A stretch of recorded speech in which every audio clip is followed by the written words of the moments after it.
All right, so... Oh, wow, you only need one card to play. It's Tenpai Dragon. All right, here we go, guys.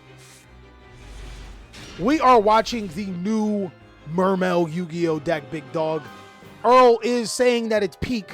It's not a long game, but he says it showcases how powerful Mermail is. But our opponent is going first, and we have no hand trap. Let's see what our opponent's playing. Oh, Salamangreat, guys. And I do say one thing about Salamangreat. This deck is actually one of the better, like, legacy-type Yu-Gi-Oh decks. It's still pretty good in this meta. But our opponent opens up with Signet Mining, Salamangreat Fire. Brother, what rank are you? What? I don't know if I like this. Granted, this is the beginning of the format. So if this person started in Diamond in the beginning of the format, he's Masters. But the first thing was you didn't activate Salamangreat Circle and draw phase, right? We turn the Fire into a Banelinks, activate Banelinks effect. Okay. Trigger Gazelle, get the Salamangreat Sanctuary, send Salamangreat Rage, summon Spinny to our side of the field, make Mirage Stalio, detach Mirage, summon out Jaguar, make another Banelinks, make a Salamangreat Sunlight Wolf, activate Jaguar, use it to get our Gazelle back into our hand, right? I mean, like, he could have had two traps here. We summon out Spinny, we summon out Weasel, so we're playing into Nib. We make Brotherhood of the Fire Fist Horse Prince. I guess we had to because of the line we're going to. Horse Prince now going to summon out our Salamangreat, or our Soul Code of Soul. It allows us the second summon, which we make a Banelinks with. We make Raging Phoenix.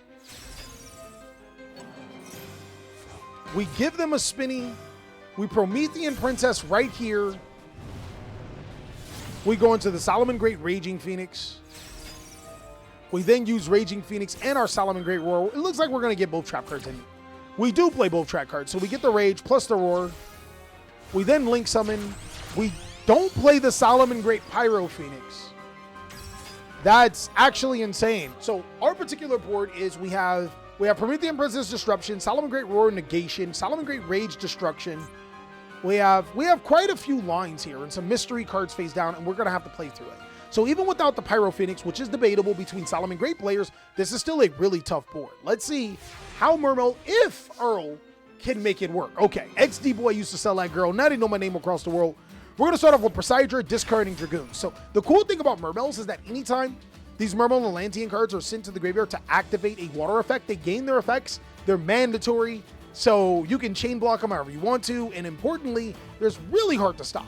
So we're going to send Dragoons to the graveyard and activate Poseidra alongside of the Dragoons. He's probably going to want to respond to this, right? We're going to Promethean Princess, the Salamangreat Pyro Phoenix, and the Poseidra. Yeah, because even if we don't, he goes battle phase. Yeah, okay, I guess we have to in this situation. He then goes Cold by the Grave on the Dragoons. That's huge. I don't love this interaction with our opponent is doing, but I don't dislike it. I can see the reason why. Because now we get Promethean Princess to our side of the field. We then trigger the effect of our in-graveyard Salamangreat Raging Phoenix, right? That's okay. But we did see the Shadow Squad, and if you're going against this deck, Shadow Squad's probably the card you want to stop. Right? So with that, we'll summon out our Raging Phoenix to our side of the field.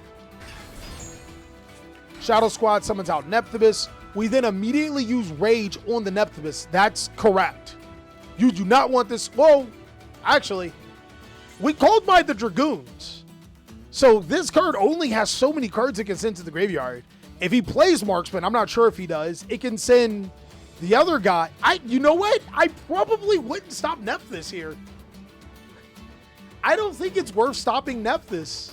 I mean, granted, we run the risk of him sending Marksman to add something if he plays Marksman to potentially destroy one of these face-down cards, but he has a 33% chance of hitting the card. I'm actually okay with that.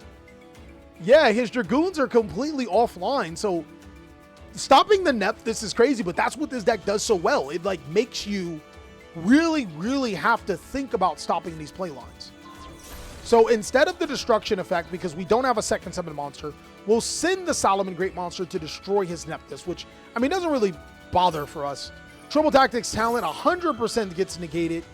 Has to. There's no way around it.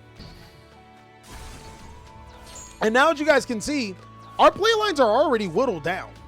Our opponent will start off by summoning Agrion, which gives Dimensional Barrier calling Synchro. So now Synchro is off the line.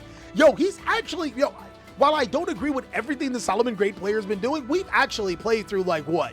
We played through like 5 disruptions here, right? So like, can't really be mad. Now we got a Link summon. We can't even Synchro summon. We'll make Coral an enemy. We'll then activate Coral an enemy to be able to summon out the Prince. Prince effect then sends a heavy inventory like we would have guessed, right? To be able to add an Abyss Shrine. And this is probably what I would have tried to save it for. This card's going to go crazy on him. We'll destroy the Salamangreat Sanctuary here, activate the Abyss Shrine, tribute off to Nephthybis to be able to summon out Abyssteus. Now we'll summon out Poseidra here, and we have 3 level 7 monsters. But first, with 2 level 7 monsters, we are going to make the new Abyssrite, the Atlantean Spirit. Let me go ahead and show you what this card does. Water monsters you control gain 300 attack and defense, first of all. Secondly, it can special summon when level 7 or lower, fish, sea serpent, or aqua monster from the graveyard. So it kind of makes like that Nephthybis even worse, because now since we summoned it back and we've gained its utility, this card could have done it too, and we're going to get something else. And then it can detach to set an Abyss card to our side of the field. We are getting legitimately cooked here. Abyss Shrine then summons out Shadow Squad. We then can turn it into another monster, which is going to be our Poseidra, the Dragon Atlantean. We'll use its effect to detach 2 materials, send a card to the graveyard to bounce our opponent's field, and now since they don't have a field, they'll mulch on me flawless. Of course, we're going to keep Link summoning. We might just give him one with Nephthybis, because is this game?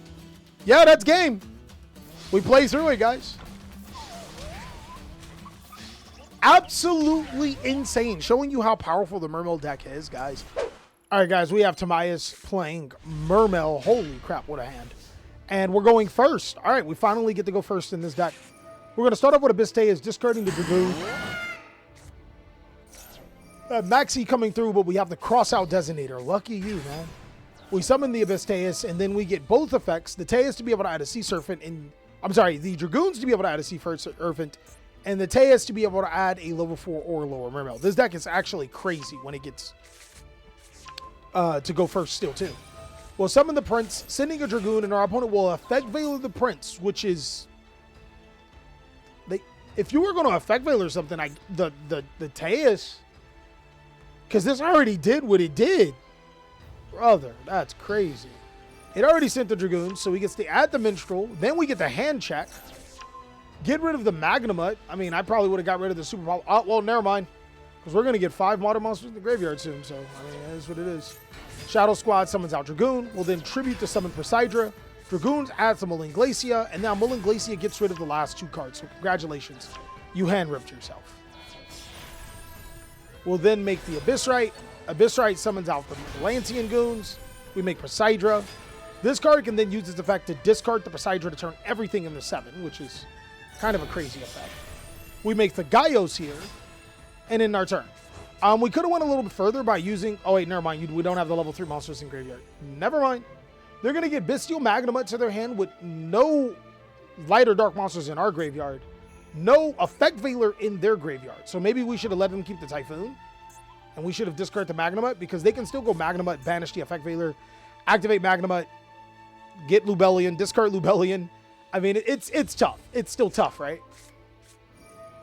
So we'll banish the Effect Veiler, use its effect, negate with Gaios. That does make more sense too. All right, so... Oh, wow, you only need 1 card to play. It's Tenpai Dragon. So we'll add the Chundra to the hand and then special summon itself to the side of the field, attack into our Prince, which will use Gaios to negate the Chundra preemptively. Does he immediately quick synchro in response?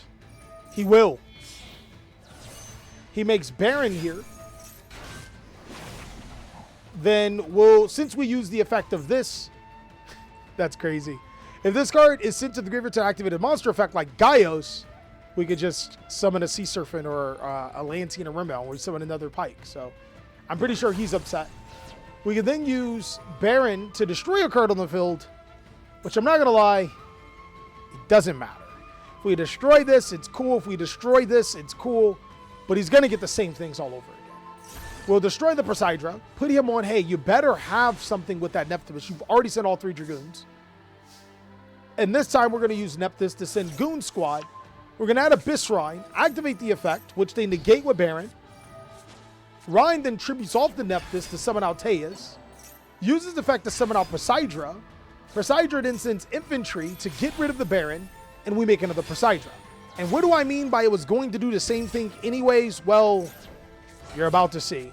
When Poseidra sends to the graveyard, he can special summon 3 level 3 or lower monsters from his graveyard to his side of the field. So like, yeah, the card's like a crazy good board breaker, but it's also a combo extender too. So this man is playing going almost next to nothing, and he was cooking his opponent. This deck is ridiculous, guys, in case you guys didn't know. This card is the most important card of the deck. 3 copies of Atlantean Nephthys.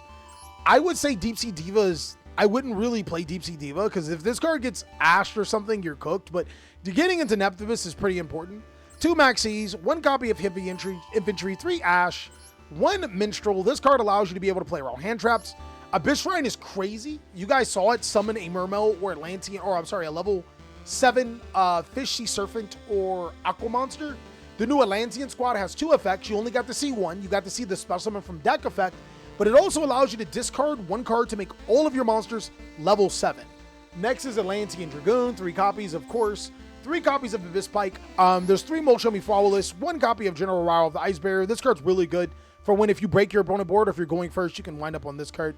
3 copies of Mermail Abyssteus, 3 copies of Abyssteus, 1 copy of Mice Jade, Ran Agrind, 2 copies of Poseidra. Right now in the TCG, we're on 3 copies. 1 Malaglesia, 1 for 1, 2 Triple Taxes Talent, 2 Called By, and 1 Virtue String. For the extra deck, the only card that I would tell you to consider is, it's called like White Oral Monocross. It's a level 7 monster that allows you to be able to special summon 1 from your grave. It's pretty good.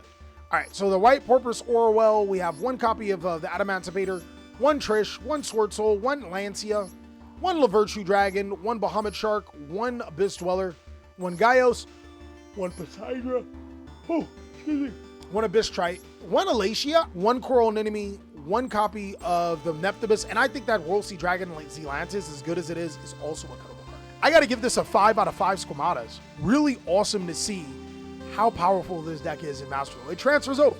And this is Tamias' version of the deck. To be honest with you guys, I used to be a firm believer in Marksman. I don't think it's necessary, but in Master Duel and Best of One, it might be getting rid of the imperms and stuff. Overall, really, really solid deck, guys. I really hope you guys enjoyed it, because it was really fun to watch.